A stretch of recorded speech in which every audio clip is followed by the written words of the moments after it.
One bad tooth could kill you. No, seriously. You are Grug. You just gnawed through a particularly stubborn piece of mammoth jerky, and crack. Now what? What happened if you broke a tooth in Grug's time? Life for Grug was not exactly a spa day. We're talking about a time when your best defense against a saber-toothed tiger was to run really fast and hope your friend was slower. Daily life was a constant negotiation with nature, hunger, and other Grugs. And your teeth? They were your ultimate survival tool. No DoorDash, no meal prep kits, just you and whatever you could wrench off a tree or wrestle into submission. Your teeth were your fork, your knife, your bottle opener. They were your entire dental plan, and Grug did not have PPO. So, when a tooth broke, it wasn't just a little ouchie. It was a 5-star, all-inclusive ticket to a world of pain and misery. Think about your last trip to the dentist for a cavity. Now imagine that, but the dentist is a rock, the drill is a stick, and the pain meds are the sweet oblivion of unconsciousness. Here's the real kicker: Grug's world had no antibiotics. Zero. Nada. If you got an infection, your body was basically on its own. Imagine your mouth turning into a swamp of pus, swelling up until you couldn't eat, couldn't drink. This was the original situationship, but with significantly less romance and a lot more impending doom. You break a tooth? Congratulations, you just signed up for a lifetime membership to the Agonizing Chewing Club. And honestly, that was the best-case scenario. Let's count down the real, hilarious, and horrifying consequences of a broken tooth for Grug. Number 1, the pain. Modern Grugs complain about a paper cut. Ancient Grugs woke up every day with a toothache that made a migraine look like a gentle hug. The pain would be constant, throbbing, and inescapable. Imagine trying to explain to your family that you can't hunt because your face feels like it's being attacked by a swarm of angry bees. They'd just look at you, shrug, and ask if you were still good for grunt work around the cave. Grug's still mad about the mammoth. Number 2, infection. This is where it gets really fun. A broken tooth is an open door for all sorts of nasty bacteria. Without modern medicine, that infection could spread. Your jaw swells up, your lymph nodes turn into tiny rocks, and pretty soon, you're looking at sepsis. Your whole body would fight this invisible enemy, and most of the time, Grug's body was a pretty bad fighter when it came to microscopic invaders. This wasn't like getting a bad cold, this was getting a death sentence delivered by a tiny, invisible army. Number 3, starvation. When eating becomes excruciating, you stop eating. Seems simple, right? But for Grug, not eating meant no energy for hunting, gathering, or escaping predators. You get weaker, slower, and suddenly you're not just a Grug with a toothache, you're a Grug who's becoming very appealing to a hungry carnivore. Congratulations, you're now a convenient, self-tenderizing meal. Number 4, social isolation. No Grug wanted to hang out with the Grug whose face was swollen like a rotten gourd and who constantly smelled of putrefaction. You'd become the weird cave person at the back of the group, grunting in pain, unable to contribute to the hunt, and probably radiating an aura of general unwellness. Dating? Forget about it. Marriage? Only if your potential spouse had a deeply rooted fetish for decaying dental work. Roommates would kick you out of the cave. Your value to the tribe plummeted faster than a poorly thrown rock. This was the original ghosting, but with significantly more actual ghosts.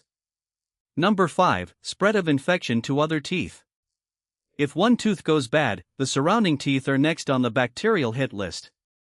It's like one rotten apple spoiling the whole barrel, except the barrel is your mouth and the apples are your teeth. Pretty soon, you're not just losing one tooth, you're losing a whole section of your dental arsenal. Chewing becomes a distant, fond memory. You'd be reduced to slurping gruel, if you could even manage to make gruel. Number 6, brain abscess. This is where it goes from bad to absolutely apocalyptic. An infection in your jaw could spread to your brain. Let that sink in. A broken tooth leads to infection, leads to brain swelling, leads to, well, let's just say Grug did not have neurosurgeons. This was a one-way ticket to a very confused, very painful, and very final end. Your internal organs just stopped working. It was a medical mystery that was never solved, because there were no doctors. Number 7, primitive dentistry and its horrors. So, what did they actually do? Not much, and what they did was often worse. Some ancient Grugs tried to remove the offending tooth themselves using sticks, rocks, or really sharp bits of flint. Imagine trying to perform your own root canal with a chisel. It was a brutal, bloody, and often unsuccessful process that usually introduced even more infection. This was the original DIY project gone horribly wrong, and the only YouTube tutorial they had was screaming. They did find evidence of some early drilling, actual tiny holes drilled into teeth. We're talking about using tiny flint tools on living teeth. Grug is suddenly very grateful for modern anesthesia. Number 8, death. It bears repeating. Many Grugs died from broken teeth. A simple dental injury, something we fix with a quick trip to the dentist and a few ibuprofen, was a potential death sentence. It wasn't glorious, it wasn't heroic, it was a slow, painful demise in a cave, alone, surrounded by the smell of decay. All because of a crunchy berry, or a tough root, or that damn mammoth jerky. Grug's life was about making smart decisions. Which berry to eat, which animal to hunt, which rock to use for fire. But sometimes, life just threw a curveball, or a really hard nut, and you were left with a broken tooth and a future that looked bleak. Compare that to modern life. We complain about our Wi-Fi being slow, or our phone battery dying, or missing a delivery. For Grug, a minor inconvenience like a chipped tooth could literally mean the end. It's a stark reminder that while we might grumble about the cost of living, Grug was primarily concerned with the cost of staying alive. And it was often paid in pain. Next time you bite into something particularly chewy, spare a thought for Grug. Appreciate your dentist. Appreciate your toothbrush. And maybe, just maybe, go easy on that jerky. Grug never did invent beer. Grug forgot lunch. Grug remembered his broken tooth. Next time, Grug will explain why talking too loud could get you eaten. Don't miss it. And here's another truly horrifying twist to this dental disaster. Number 9, the loss of the entire jawbone. If the infection wasn't contained, it could literally eat away at the bone itself. Imagine your jaw, the very framework of your face, dissolving from the inside out. We've found skulls from Grug's time with massive holes and deformities where infection ravaged the bone. This wasn't just losing a tooth, this was losing the structural integrity of your head. Trying to chew anything, even that gruel we mentioned earlier, would be impossible. Your face would be permanently disfigured, a constant, painful reminder of that one unlucky bite. It was like having a permanent, internal black eye, but much worse, and it never healed. Number 10, superstition and spiritual explanations. Grug didn't have microscopes, Grug had shamans and witch doctors. So, a broken tooth leading to a painful death wasn't seen as a bacterial invasion. Oh no. It was seen as a curse from angry spirits, the wrath of a displeased god, or a punishment for some transgression. Imagine trying to explain to your family that you're dying because a grumpy squirrel spirit decided to rot your face off. The proposed cures were often as bizarre as the explanations: chanting, sacrifices, applying strange herbs that probably made things worse, or even ritualistic attempts to appease the supposed spirits. Grug's still mad about the squirrel. Sometimes the cure was to simply abandon the afflicted Grug, leaving them to their spiritual fate. Because, wouldn't want those angry spirits catching on to the rest of the tribe. This was the original "it's not you, it's the spirits" breakup. Number 11, the social impact on mate selection. We touched on this, but let's dive deeper. In Grug's world, survival was the ultimate flex. A healthy set of teeth meant you could eat, you could fight, you could live. So, a Grug with a broken, infected, or missing tooth wasn't just in pain, they were advertising their weakness. This made them a terrible prospect for reproduction. Who wants to mate with the Grug who can't even chew their own dinner, let alone defend their offspring? It's like swiping left on Tinder, but the consequences were literally species-threatening. A broken tooth didn't just hurt you, it hurt your chances of passing on your genes. It was the ultimate biological rejection, written across your decaying gums. Number 12, Grug's attempts at prevention. Because broken teeth were such a big deal, Grug actually tried to avoid them. One method was a fascinating discovery: chewing on fibrous twigs. These weren't toothbrushes, not in the modern sense, but more like primitive dental floss and gum massagers. They would fray at the ends, creating a brush-like action to help dislodge food particles and keep gums healthier. So, Grug wasn't entirely clueless. Grug just didn't have crest. Another technique was a very careful selection of food. You avoided super hard nuts or bones unless absolutely necessary. And even then, you'd often use a stone to crack them open first, saving your teeth for the actual eating. This was Grug's version of avoiding impulse buys at the grocery store. Grug see crunchy thing. Grug think about pain. Grug put crunchy thing down. Number 13, the rise of early soft diets. As Grug populations grew, and as the dangers of dental issues became more apparent, there was a gradual shift towards softer, more processed foods where possible.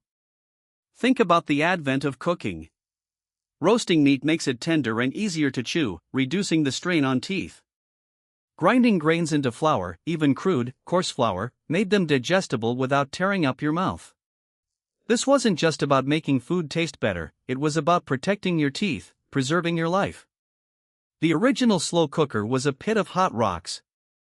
Grug knew how to cook, not because Grug was a gourmet chef, but because Grug didn't want to die of a toothache.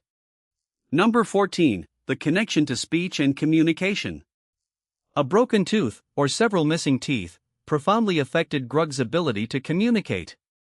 Imagine trying to make complex guttural sounds and warnings when half your mouth is either swollen, bleeding, or missing vital components. Clear communication was essential for hunting strategies, warning about predators, and even rudimentary social interaction. Mumbling Grug was a liability. Grug who could not shout wolf, clearly was often Grug who became wolf food. Your ability to lead, to teach, to share knowledge, all severely hampered by a compromised mouth. It was the original bad cell signal, but with much higher stakes than a dropped call. Number 15, evidence from ancient skulls. Archaeologists have found incredible, and incredibly sad, evidence of these dental disasters in fossilized remains. Skulls with abscesses so large they carved through the jawbone, teeth worn down to nubs from years of grinding hard foods, and yes, signs of failed attempts at self-extraction. Some remains even show signs of early trepanation, drilling holes in the skull, which some theories suggest was done to relieve pressure from severe infections, including dental ones. Grug wasn't just dealing with tooth pain, Grug was dealing with a body that was literally trying to explode from the inside out. And their solution? Drill a hole in the head. Modern Grugs complain about brain freeze. Ancient Grugs literally had brain explosions from bad teeth. Number 16, the long-term impact on the community. When a Grug died from a broken tooth, it wasn't just one individual lost. It was a hunter, a gatherer, a protector, a storyteller.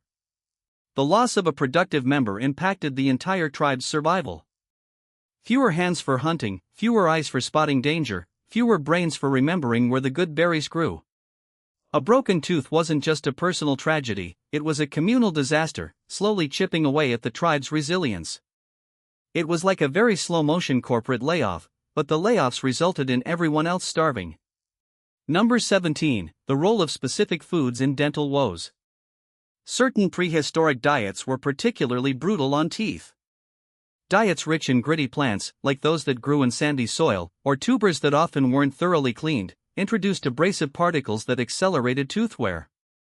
Eating tough, unprocessed meat, often with bits of bone still attached, was also a major culprit. And remember that mammoth jerky?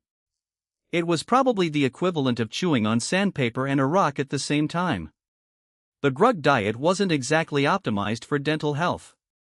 It was optimized for not starving. And sometimes, those two things were in direct conflict. Number 18, the Grug smile as a status symbol. Paradoxically, a healthy, intact set of teeth became a subtle but powerful status symbol. It signaled health, strength, and good fortune. A Grug with a full, strong set of choppers was clearly a Grug who was good at surviving, who had avoided bad luck, and who could contribute significantly. Conversely, a gappy, broken smile was a sign of weakness, of bad luck, of being just one mammoth jerky away from the grave. It was the original LinkedIn profile, but your teeth were your resume. So, the next time you feel a twinge in your tooth, or dread that dentist appointment, take a deep breath. You live in a world where a broken tooth is an inconvenience, not a death sentence. You have fluoride, you have drills, you have pain meds. Grug had rocks, infection, and the very real possibility of becoming a wolf's afternoon snack. Grug still thinks modern dental insurance is a ripoff. But Grug would definitely pay it for the ability to eat mammoth jerky without fearing for his life. Next time, Grug will explain why your first roommate probably wanted to eat you. Don't miss it.